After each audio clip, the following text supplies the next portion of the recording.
জুবিনক মৃত্যুৰ পিছত সকলোৱে সন্মান দিব, কিন্তু মই কৈছিলোঁ জীয়াই থাকোঁতে জুবিনক সন্মান দিব। মইহে লিখিছিলোঁ, গৌৰৱ গগৈয়ে লিখিছিল নেকি? কোনে লিখিছিলে? হিমন্ত বিশ্ব শৰ্মাই লিখিছিলে।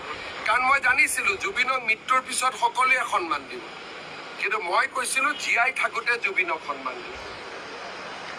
গতিকে জুবিনৰ অনুৰাগীৰ ভিতৰত মোৰ নম্বৰটো আহি যাব আৰু নিজৰ ককায়েক হিচাপে আহিব।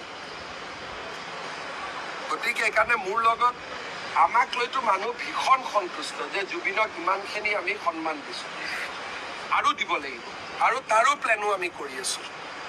আগতো আমাৰ বহুত পৰিকল্পনা আছে। আৰু জুবিনৰ দোষীসকলক যে এনেকৈ আনিম, আজিতো ছিংগাপুৰৰ পৰা এজন হ'লেতো ধৰি আনিলোঁ। কেতিয়াবা অসম পুলিচে আগত পাৰিছিল, কাৰণ মই জানিছিলোঁ জুবিনক মৃত্যুৰ পিছত সকলোৱে সন্মান দিব, কিন্তু মই কৈছিলোঁ জীয়াই থাকোঁতে জুবিনক সন্মান দিব। মইহে লিখিছিলোঁ।